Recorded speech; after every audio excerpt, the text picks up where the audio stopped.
하나님이 제안하시면 그냥 예라고 대답하라. 하나님이 제안하시면 그냥 예라고 대답하라 라는 제목으로 하나님 말씀 증거하도록 하겠습니다. 오늘 내용이 많기 때문에 그냥 토픽 중심으로 살피겠습니다. 우리가 하나님을 믿는다 이렇게 표현하지 않습니까? 근데 하나님을 믿는다라는 것이 무슨 뜻인가? 우리 세 가지를 살펴보겠습니다. 첫 번째는 부르는 겁니다. 부르는 게 하나님을 믿는 거예요. 하나님을 아버지다 이렇게 부르는 게 믿는 거라는 것입니다. 우리가 이렇게 부른다라는 것, 표현한다라는 것은 굉장히 중요한 것입니다. 이렇게 표현할 때부터 관계가 형성되기 때문에 그렇습니다. 예를 들어서 우리 표현이 얼마나 중요한지 이렇게 얘기를 하잖아요. 믿으면 교회에 나간다. 우리가 믿으면 교회를 나간다. 엄밀히 말하면 맞는 얘기 아니에요. 믿고 난 다음에 교회에 나가는 게 아니고 믿으면 교회가 되는 것입니다. 왜냐하면 교회 정의 자체가 믿는 사람들의 모임이거든요. 그래서 믿으면 내가 교회가 되는 거지 교회를 나간다 그런 얘기가 아니라는 것입니다. 그러니까 이게 표현하는 것 자체가 굉장히 중요하다는 거죠. 그럼 믿는 자가 되면은 교회가 되는 건데 믿는 자가 어떻게 되느냐?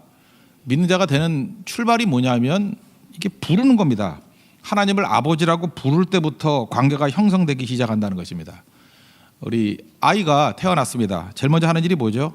아버지 그러죠. 아빠 이렇게 부르잖아요. 아빠라고 부르는 순간에 자기는 뭐가 되는 거예요? 자녀가 되는 거고, 아빠 그러는 순간에 사랑의 관계가 되는 거고, 아빠 그러는 순간에 의지하고 도움 얻고 뭐 자기 삶의 모든 것을 다 공급받고 그러지 않습니까? 그러니까 하나님을 믿는다는 출발은 부르는 거예요. 부르는 거. 하나님을 나의 아버지 또 주인 이렇게 부르는 거라는 것입니다. 그래야 관계가 형성이 되죠. 제가 어떤 대학에 이사를 좀 했었던 적이 있었는데 정확히 말하면 숙명여대입니다. 거기 있을 때 표현하는 게 이제 외부에 있을 때는 그냥 숙대 이렇게 얘기를 했어요. 근데 어느 순간인가 이게 얘기 나누다 보니까 우리 학교가 됐어요. 우리 학교의 문제, 우리 학교 이렇게 표현이 되더라고요. 우리 학교. 그러니까 모든 게 다 바뀌어 버리는 거죠. 우리 학교니까 우리 일이고 우리 문제인 거예요. 그러니까 그게 바로 그 학교의 일부분이 된 거죠. 그러니까 표현이 그만큼 중요하다는 것입니다. 우리가 다니는 지금 세교회를 표현할 때에도 성도들 가운데 세교회라고 부르는 성도가 있어요. 세교회 또 어떤 성도는 우리 교회라고 부르는 성도가 있어요. 좀 다르죠. 세교회는 다니긴 다니지만 뭔가 좀 제3자 같기도 하고, 심지어 제가 이 교회 그러는 사람 봤어요. 이 교회.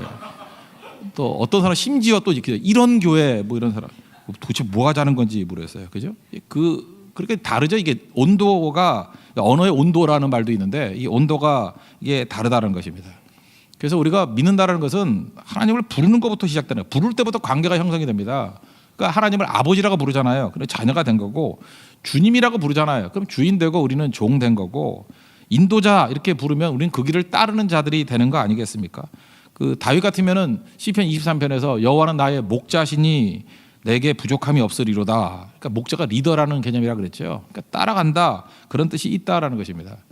창세기에 보면은 아브라함이 겁나가지고 죽을까봐 자기 아내가 좀 예뻤잖아요. 그래서 아내를 누이라고 얘기를 하죠.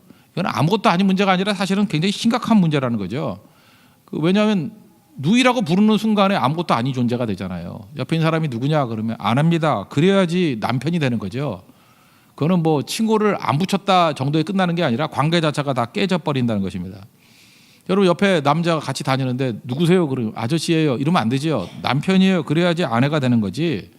그러니까 하나님과 나와의 관계에서도 하나님을 뭐라고 부르냐, 예수님을 뭐라고 부르냐, 거기서부터 믿는 자가 된다는 것입니다. 그래서 예수님께서 가이사랴 빌립보에서 이렇게 묻죠. 너희는 나를 누구라 하느냐? 그때 베드로가 명확히 얘기하잖아요. 주는 그리스도시요 살아계신 하나님의 아들입니다. 여기서부터 관계가 시작된다는 거예요. 그러니까 우리의 신앙이라는 건 뭐냐? 이 부르는 겁니다. 그래서 우리 연세 드신 분들이나 예수 오래 믿었던 분들 보면은 말끝마다 힘들면 주여 그러죠. 그게 한숨이 아니고요. 내 삶에 지금 많은 복잡한 문제가 많이 있다라는 거예요. 그런데 내 생각도 있고 주변의 의견도 있고 다 있지만 주여 할 때 뜻이 뭐예요? 예수님만이 나의 주님이라는 거예요. 그 말씀 따라가겠습니다라는 결심도 포함되어 있다는 것입니다. 또 어떤 때는 아버지 그러죠. 평안도 사람들 아버지 그러잖아요. 그게 무슨 뜻이에요?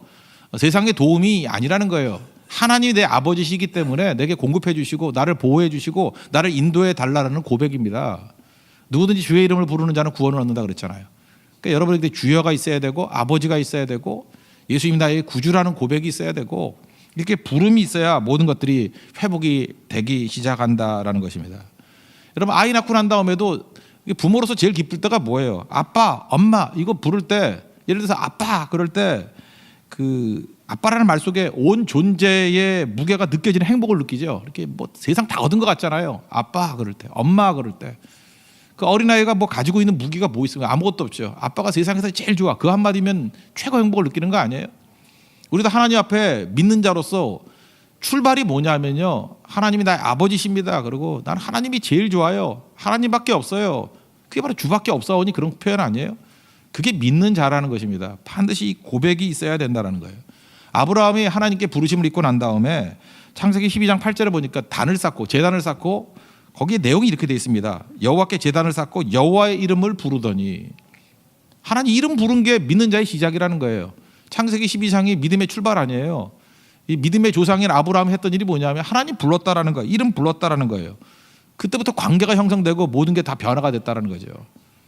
지금도 이렇게 과묵한 사람들 있죠. 뭐 이름 부르기 싫어하는 사람들, 이게 말하기 싫어하는 사람들, 관계가 형성이 안 되는 거예요. 뭐라고 부르냐에 따라서 이 내용이 다 바뀐다는 것입니다. 그 신영복 씨의 그 담론이라는 책이 있죠. 거기 보면은 제가 한번 소개를 했었는데 거기 이러냐. 그 안에 무슨 뭐 좀 많이 배운 그 존경받는 어떤 분이 계셨는가. 난 누군지 모르겠어요. 고암 선생이라고. 고암이 누군지는 모르겠는데 고암 선생이라는 아주 존경받는 분이 아마 뭐 양심소로 있었는가 보죠.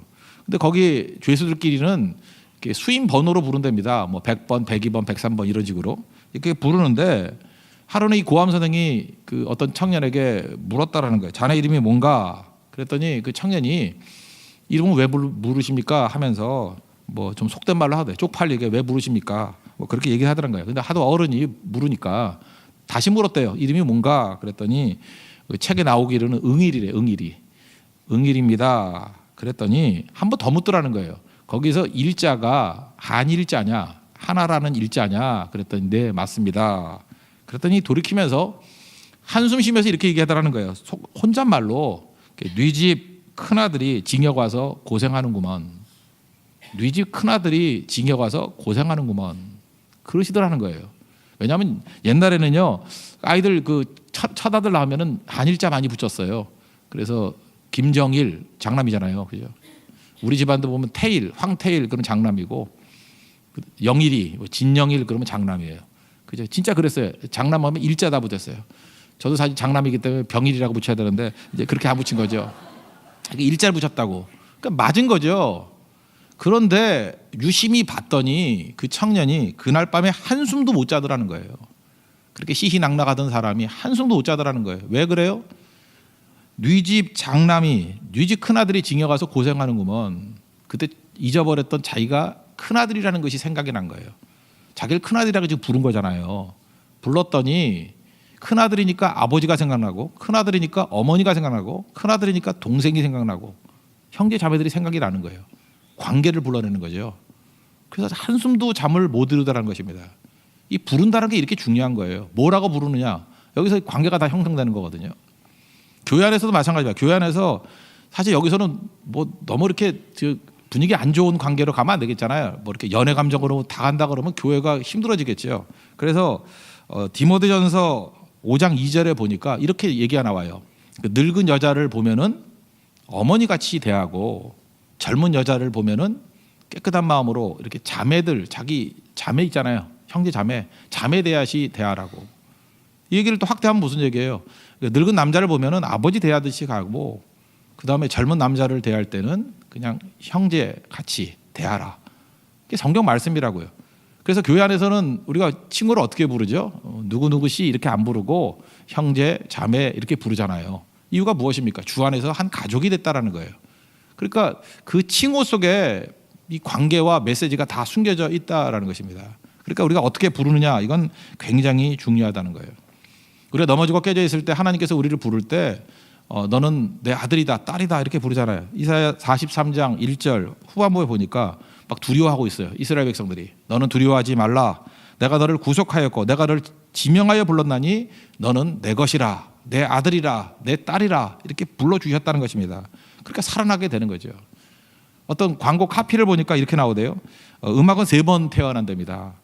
첫 번째는 베토벤이 작곡했을 때 태어나고, 두 번째는 번스타인이 지휘했을 때 태어나고, 세 번째는 당신이 들을 때 태어난다.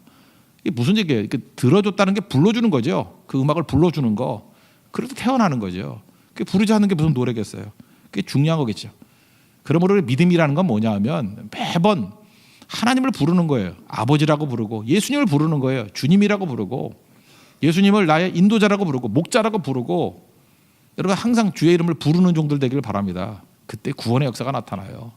여러분 삶의 어려움이 있을 때 예수님 이렇게 이름 부르면 우리 인생에서 힘을 얻게 될 것입니다. 또 불치병에 걸렸을 때 하나님 아버지 이렇게 부르면 아버지께서 자녀들 돌보듯이 우리를 돌봐주시고 건져주신다는 것입니다. 그래서 하나님을 믿는다라고 하는 첫 번째 개념은 뭐냐? 부른다라는 거예요. 하나님을 부른다. 우리 주의 이름을 불러서 참된 구원을 얻는 우리 믿음의 신실한 종들 되기를 축원합니다. 두 번째 하나님을 믿는다는 건 뭐냐 하면 이제 하나님께서 우리를 불러서 관계를 맺게 됐잖아요. 그 다음에 주님께서 우리에게 말씀하십니다. 우리 인간이 먼저 말하는 게 아니라 하나님이 먼저 말씀을 하시는 거예요. 그러니까 하나님 먼저 말씀하시니까 그걸 뭐라고 표현하냐면 제안한다라고 표현한 거예요. 하나님이 우리에게 제안하셔요. 어떤 걸 제안하시면 우린 자녀니까 어떻게 되죠? 예하고 따라가는 거예요. 이걸 뭐 우리 믿는 사람들 보통 아멘 그러는데 뭐 아멘이 예지요, 뭐 그죠? 예하고 이렇게 따라가는 거예요. 그게 믿는 겁니다. 이걸 우리 신학적 용어로는 순종이라 그러죠. 뭐 순종이 딴 거예요. 그냥 주님이 어떤 걸 제안하면은 예하고 따라가는 거죠. 오늘 4장 3절을 보니까 성경이 무엇을 말하느냐? 아브라함이 하나님을 믿음에 그것이 그에게 의로 여기진 바 되었느니라. 창세기 15장 6절의 말씀인데 믿었더니 그걸 의로 여겼대요. 그럼 믿은 게 뭘 믿은 거예요? 창세기 15장 내용에서 믿었다는 게 뭘 믿었던 거죠? 뭐 예를 하나 든다 그러면 12장 1절에 1, 2, 3절에 하나님이 제안하셨다고요. 이 갈대아 우르에 있는 아브라함에게 제안하셨어요. 너는 너의 고향과 친척과 아버지의 집을 떠나 내가 내게 보여줄 땅으로 가라. 이렇게 제안했어요. 그리고 단서를 붙이는데 뭐 이런 조건을 뭐 조건이 아니라 이게 축복을 얘기를 하는 거죠. 너로 큰 민족을 이루고 내게 복을 주어서 창대하게 하겠다고. 너는 복이 될 것이라고. 너에게 축복하는 사람에게는 축복하게 될 것이고 너를 저주하는 자에게는 저주가 임하게 될 것이다. 땅의 모든 족속이 너로 인해서 복을 받게 될 것이다 라고 하나님이 제안하셨어요. 제안이 뭐냐면 내가 말한 대로 떠나면 이런 일이 벌어질 거라고 제안하셨어요. 아브라함이 그거를 믿었죠. 그래서 이해했어요. 이해하고 떠났잖아요. 그게 믿음이라는 거예요. 오늘도 이렇게 설교를 듣지 않습니까? 설교 들으면서 하나님께서 여러분들에게 많은 말씀으로 제안하십니다. 이것저것 제안하잖아요. 그 믿음은 뭐예요? 네 하고 듣는 거예요. 듣는 거. 그게 믿음이라는 거예요. 하나님께서 맨날 제안할 때마다 아닌데요, 싫은데요. 그러면 뭐 아무것도 안 일어나겠죠. 제가 지난 주간에 그 루돌프 사슴 얘기를 했잖아요. 그 반짝이는 코 있었는데 왕따 당했다고, 그죠? 뭐 모든 사람들이 모든 사슴이 다 싫어했대요. 근데 산타 할아버지가 와가지고 야, 너 코가 참 밝아서 좋다. 약점이고 왕따 당하는 내용들을 갖다가 인정해주고 칭찬해줬어요. 그러고 난 다음에 이게 회복이 됐죠. 그리고 제안을 하잖아요. 이 은혜 받은 루돌프에게 제안하잖아요. 썰버 좀 끌어주렴. 그랬더니 뜨거운 마음으로 이해했잖아. 이해하니까 지금도 끌고 다니죠. 성탄절마다. 그죠? 죽어라 끌고 다니고 전 세계를 끌고 다니고 매년 끌고 다니잖아. 매년 벌써 얼마예요 지금 이게. 수백 년을 끌고 다니잖아요. 그 왜 그렇죠? 그 이해한 거예요. 이해. 그게 믿는 거죠. 우리가 그런 거죠. 하나님의 은혜 가운데 나를 건져주시고 인정해 주셨다고요. 주님께서 우리에게 제안하시잖아요. 너 헌신할래? 네, 그래야 되고. 제주성교 갈래? 네, 그래야 되고. 나를 위해서 좀 땀 흘리고 눈물 흘려줄래? 예, 하는 거. 그죠? 그 제안에 대해서 이해하는 거예요. 뭐 신앙생활이 딴 겁니까? 하나님 믿는다는 게 뭐 딴 거예요? 내가 사랑하는 나에게 은혜 주신 하나님이 나에게 이것저것 제안하신다고요. 제안할 때마다 그냥 이해하는 거예요. 이해하면 그때부터 놀라운 일들이 나타나기 시작한다라는 것입니다. 그래서 이해하십시오. 이해. 고린도후서 1장 19절에 보니까 예수 그리스도는 예하고 아니라 함이 되지 아니하셨나니 그에게는 예만 있느니라. 예수님의 모습을 말하면서 예수님은 하나님의 제안에 대해서 그냥 이해하신 분이라는 거예요. 그러니까 하나님 잘 믿는 믿음의 표상으로 예수님을 말하는 거죠. 하나님의 약속은 얼마든지 그리스도 안에서 예가 되니 그런즉 그로 말미암아 우리가 아멘하여 하나님께 영광을 돌리리라. 우리가 하나님께 영광 돌리게 뭐예요? 하나님이 제안하시면 예 하고 아멘 하고 따라갈 때 하나님의 영광이 된다라는 것입니다. 그 아브라함은 나이가 70세 넘었잖아요. 그때 75세쯤 됐을 건데 그 땅 떠나서 가라. 나이 들면 원래 보수적이잖아요. 잘 안 움직이려고 그러잖아요. 근데 핑계 안 대고 궁시렁 안 대고 이해하고 갔어요. 그게 믿음이라고 해요. 믿음. 그 믿음의 사건이 아브라함의 일대기를 만들어낸 것입니다. 그러니까 우리도 이해하고 가야죠. 사랑하면요 이해할 수 있죠. 제가 어제가 리더 모임 때도 뭐 그런 아재 개그 같은 거 얘기했더니 생각보다 재밌어야 돼. 저는 옛날 노래 참 좋아해요. 사랑해 당신을. 그 노래 알죠? 사랑해 당신을 정말로 사랑해. 당신이 내 곁을 떠난 뒤에 얼마나 눈물을 흘렸는지 몰랐다고. 그 다음부터 나온 게 뭐예요? 예. 내가 세어봤어요. 내가 검상까지 3번 해서 19번 예가 나와요. 예 19번이에요. 이게 참 이게 복음성가에 들어가야 되지 않을까요? 여기서 당신을 하나님으로 생각한다 그러면 하나님을 사랑한다고, 그죠? 그래서 너무너무 사랑한다고. 그래서 주님 말씀하시면 진짜 예예요. 예. 그죠? 말씀만 하시면 예. 순종하고 나아가겠습니다. 이게 믿음이라는 거예요. 그때부터 하나님의 일들이 벌어지게 되겠죠. 히브리서 11장 1절을 보니까 믿음은 바라는 것들의 실상이요 보이지 않는 것들의 증거니. 이렇게 생각해 보세요. 바라는 것이 뭐냐면 그냥 바라는 건 야망이고 내 욕심이라 그랬죠. 우리가 바라는 내용이 뭐예요? 비전과 꿈의 내용은 출처가 하나님께 있죠. 하나님이 제안해 주신 게 우리 바라는 거 아니에요. 하나님이 보여주시는 게 우리의 비전이고 꿈이잖아요. 그러니까 하나님이 제안해 주신 것을 실상이라고 받아들이는 거예요. 그게 믿음이에요. 내가 너에게 그 복의 근원이 되게 해주겠다라고 하는 거 아무것도 없잖아요. 근데 예 맞습니다. 그럴 겁니다라고 이제 받아들이는 게 그게 믿음이라고. 그러니까 바라는 것들이 실상이라고요. 그러니까 바라는 것이 실상, 어려운 말 아니에요. 하나님의 제안이 다 이루어질 것을 받아들이는 거, 그게 믿음이에요. 그러니까 오늘도 이렇게 말씀 듣고 하나님 제안을 하시잖아요. 그러면 그거 다 이해해버리면 믿음의 사람이 되고 기적의 사람이 되고 하나님의 사람이 되는 거예요. 근데 들을 때마다 팔짱 끼고 예 아니고 노 하면은 끝나는 인생이죠. 뒷부분에 또 뭐라고 되어 있어요? 보이지 않는 것들, 하나님이 제안하는 것들이 지금 당장은 안 보이잖아요. 보이진 않지만 보이지 않는 것들의 증거래요. 그게 이미 된 걸로 증거같이 받아들인다는 거예요. 그게 믿음이에요. 그러니까 믿음이 생기려고 그러면 하나님의 제안 없이는 안 되는 거죠. 그 믿음이 뭐예요? 하나님의 제안에 대해서 그냥 이해하는 거라니까요. 여러분도 하나님께서 어떤 제안을 하시든지 간에 그냥 즉시 이해할 수 있는, 그래서 아브라함 같은 믿음의 사람 되기를 원합니다. 그게 하나님을 믿는다라는 거예요. 그러니까 하나님을 부른다, 하나님을 믿는다, 그거 똑같은 얘기고요. 그 다음에 하나님의 제안에 대해서 이해한다, 그게 하나님 믿는다, 똑같은 얘기라고요. 그러니까 이제 믿음이 뭔지 아시겠죠? 이거 계속하면 이게 믿음이 자라는 거예요. 그 믿음이 역사하는 거라고. 그리고 3번째는 이것도 마찬가지예요. 주님이 나를 용서해 준다 그러면 용서를 받아들이는 거예요. 그게 믿음이에요. 용서한다 그러면 용서를 받아들이는 거죠. 4장 6절, 7절, 8절인데 지금까지는 아브라함 얘기를 했는데 요 3번째 얘기는 다윗 얘기예요. 다윗이 7절, 8절 보니까 불법이 사함을 받고 죄가 가려짐을 받는 사람들은 복이 있고 주께서 그 죄를 인정하지 아니하실 사람은 복이 있도다 함과 같으니라. 그러니까 뭐 다윗이 죄 진 거 다 알죠. 그 부하의 여자를 그 데려다가 죄 짓고 또 그 부하 우리아를 죽이고 이거 뭐 죄예요. 그러니까 이건 뭐 죽어 마땅할 종 아닙니까? 근데 회개했더니 하나님이 용서해 줬어요. 그러니까 이걸 받아들이는 거예요. 근데 이건 사람들이 잘 안 돼요. 자기는 받아들일 수 있지만 남들이 야 저거 죄 짓고 난 다음에 저거 말로만 저거 저렇게 한다고 저 용서받는 게 말이 되느냐? 우린 그러잖아요. 근데 그걸 받아들이는 게 믿음이라니까요. 그게 하나님을 믿는다예요. 시편 32편 1절 보면 이런 얘기가 나오거든요. 다윗의 시인데 허물의 사함을 받고, 첫째 사함 받는 거, 두 번째 자기의 죄가 가리워진 자는 복이 있다. 죄가 가리워졌다. 세 번째는 마음의 간사함이 없고 여호와께 정죄를 당하지 않는 자는 복이 있다. 정죄 안 당하는 자가 복이 있다. 다윗이 말하는 복은 이렇게 해요. 우린 복 그러면 주로 어떤 게 복이죠?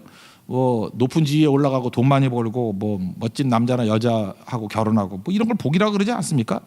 근데 다윗에게 한번 물어봐요.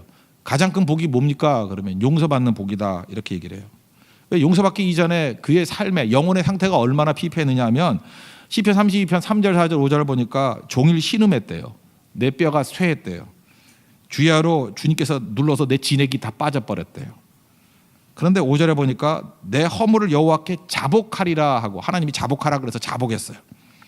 주께 내 죄를 아뢰고 내 죄악을 숨기지 아니하였더니 주께서 내 죄악을 사하셨나이다. 이게 믿는 거예요. 내재 그러는 게 아니라 그 주님께서 자복하면 용서해 주겠다 그럴 때 자복하고 죄 씻음 받은 것을 받아들이는 게 믿음이라고. 그 D.L. 무디 얘기 아시죠? D.L. 무디 그 청년 사역들 많이 했는데 어떤 청년이 와가지고 죄를 다 고백하더라는 거예요. 그래서 회개기도 하고 죄사함을 받았다. 그랬더니 그 다음날 또 와가지고 또 죄인이라 그러고 사함 받았다. 일주일을 찾아왔대요. 나중엔 D.L. 무디가 신경질 냈대잖아요, 그죠? 야, 하나님이 용서했다는데 네가 왜 자꾸 용서 안 했다고 난리냐? 하나님이 잊어버렸다 그러는데 왜 너는 안 잊어버리고 자꾸 기억하고 그러냐? 짜증난다 그러고. 그 얘기 아니에요? 하나님이 용서했다 그러는데 네가 왜 용서 못 받았대? 믿음이 없는 거죠. 하나님이 잊어버렸다 그랬잖아요. 잊어버렸다. 이사야 43장 25절 보니까 내 죄를 기억하지 아니하리라. 근데 왜 지는 자꾸 기억해? 그거 아니죠. 그러니까 우리가 생각보다 이거 잘 안 돼요. 내가 용서받았다 이거 잘 받아들이지 못하고 끝까지 아니라 그러고 버티고. 오늘도 예수 그리스도의 보혈의 피가 여러분의 죄악을 씻음을 믿습니까? 예수님 믿는 자들에게 죄 씻음의 은혜를 주신다고요. 그거 믿고 이제는 죄의식이 아니라 당당하게 서 있어야죠. 오늘 전공 공부 내용이 창세기 26장이죠.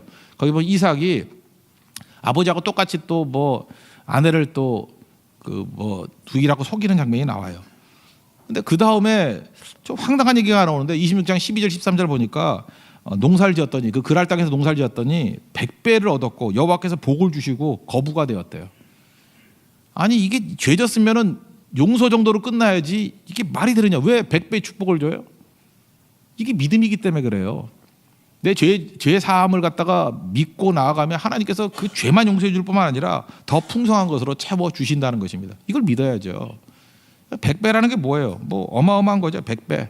이건 우리 상상도 못할 하나님의 축복의 자리로 나아간다는 것입니다. 이게 예수 그리스도의 보혈의 피를 의지해서 죄 용서를 구하면 용서될 뿐만 아니라 새로운 길이 열린다는 거예요. 그래서 우리가 잠깐 이렇게 스케일이 작기 때문에 한번 생각을 해보자고요. 제가 어떤 형제한테 앞에 앉아 있네. 물어봤어요. 너 한 달에 얼마쯤 벌기를 원하느냐? 한번 크게 좀 얘기해봐라. 그랬더니 뭐 1억을 벌기를 원한대요. 그러면 1억이라는 거에 100배가 얼마예요? 한 달에 100억이다. 그러면 1년인 1200억 버는 거 아니에요? 그러면 재벌 되는 거죠. 그랬더니 벌써 이렇게 웅크러들어요. 겁나가지고. 그죠? 그런 거라고요. 그러니까 돈뿐만 아니라 모든 게 다 마찬가지죠. 우리 어떤 교역자한테 물어봤어요. 이번에 제주 선교 가는데 그게 그 몇 명이 모이기를 원합니까? 그랬더니 뭐 한 100명 정도 오기로 하는데 그럼 거의 100배가 몇 명이에요? 10,000명. 10,000명이잖아요. 10,000명. 그러면 그 조그만 교회가 대형 교회 되는 거예요. 대형 교회. 그게 상상이 가냐고요. 근데 하나님이 하시면 된다고요. 하나님께서 그렇게 우리에게 은혜와 권능을 부어 주시겠죠. 어떤 형제에게 그 자매가 어떤 자매가 그러냐 한 명 그랬더니 100명 그건 아니고 그죠? 예, 100배 사랑할 자매를 주시겠죠. 100배 사랑할 자매를 적용을 이상해가지고 어저께도 헷갈린 적이 있었는데 그건 아니고요. 100배라는 게 그런 거라고요. 그러니까 우리의 상상을 초월할 정도의 더 큰 거를 부어 주신다라는 것입니다. 그 이런 것들이 하나님을 믿으면 자동적으로 벌어지는 일이에요. 그 뒷부분에 이제 할례 받는 얘기가 나오는데 이거예요. 믿음이 먼저냐 할례가 먼저냐인데 믿은 거는 우리 창세기 15장 6절에 믿으니 의로 여겼다는 게 나오고 할례 얘기는 17장에 나오잖아요. 그 시간적으로 보면 한 14년 정도 차이가 나요. 그러니까 그 논지가 뭐냐 하면은 내가 할례라는 행위를 통해서 하나님께서 의롭다 함을 준 게 아니고 지금 믿었다라는 게 뭐예요? 아까도 얘기했지만 첫 번째 믿음이 뭐라고요? 부르는 거 행위가 아니잖아요. 부르기만 한 거잖아요. 두 번째 하나님이 제안을 받아들인 거. 그 이해하고 받아들인 건 아직까지도 뭐 행위는 아니잖아요. 그런데 그렇게만 해도 의롭다고 여겨 주신다는 거예요. 그러니까 우리가 어떤 행동을 해가지고 의를 얻는 게 아니고 하나님 앞에 의롭다함을 받았다는 그 감격 때문에 우리는 할례라는 이런 사인을 받기도 하고 우리 할례에 해당되는 게 지금 세례잖아요. 세례를 받기도 하고 세례 받아야 구원받는 게 아니라 구원받은 백성들이 나는 하나님께 구원받았다는 것을 보여주기 위해서 세례도 받는 것이다. 그러니까 여기서 핵심이 뭐냐 하면 구원받은 백성들 이렇게 불렀더니 아버지가 되고 하나님이 제안하시고 예했더니 하나님께서 의롭다 여기심을 주신 것은 감격이라는 거예요. 감격. 하나님께서 이 새로운 세계를 우리에게 보여주셨다는 거예요. 그래서 믿는 사람들은 감격으로 사는 거고 흥분 때문에 사는 거고 감사로 사는 거예요. 그래서 마태복음 13장 44절의 말씀을 근거로 한 천국은 마치 얘기하잖아요. 밭에 감추인 보화라고. 그죠? 땅 속에 묻힌 아무도 모르는 보석을 봤어요. 그래서 그 보석을 발견한 사람은 어떤 일이 벌어져요? 기뻐 뛰며 집에 돌아가서 팔 수 있는 거 다 팔아요. 집 팔고 땅 팔고 냉장고 팔고. 냉장고 왜 파는지 모르겠어요. 냉장고 팔고, 우리 정경희 집사님 같으면 스타일러 팔고, 그지? 다 팔아서 다 팔아요. 다 팔아가지고 그 밭을 기어이 그 밭을 사고야 말 거야. 기어이 그 밭을 사고야 말 거야. 지금도 어떤 사람한테 물어보면 하나님 만났냐 그러면 뭐 만났다 말로 해요. 근데 행동을 보면 너무 초연해, 너무 우아하고 너무 교양이 있고, 그 잠깐만 의심이 가요. 그 만나면 그러지 않아요. 감추인 부활을 본 사람은 흥분됨이 있어요. 그 난리치고 뛴다고. 그게 본 사람의 특징이에요. 믿음이 뭔데? 보는 건데요. 감추인 부활을 본 건데요. 그 제주 성교 그러면 흥분되면 가는 거죠. 근데 이거 뭐 앉아가지고 주판을 튕기고 뭐 갈까 말까 뭐, 그러면 이제 느낌이 그런 거죠. 본 사람은 아니구나. 예, 그런 느낌이 있죠. 아니 뭘 못 봤구나. 주변 눈치 보고, 압력에 의해서, 예수는 압력에 의해서 움직이는 게 아니에요. 믿는 거는 감격이라니까요. 본 것 때문에. 보세요. 집 팔고 땅 팔고 냉장고 팔아. 기어이. 이거 웬만한 조건 다 이긴다는 거죠. 왜요? 본 게 있기 때문에. 그게 믿는 겁니다. 하나님 앞에서 우리가 이런 감격의 일들을 이뤄나갈 수 있는 하나님의 거룩한 백성들 되기를 바랍니다. 우리 정리하면 믿음이 뭐라고요? 부르는 게 믿음이에요. 자꾸 주의 이름 부르십시오. 그리고 하나님을 믿는다는 것은 하나님의 제안에 대해서 예하는 거예요. 예하십시오. 그리고 용서받았다 할 때 용서를 받아들이는 거예요.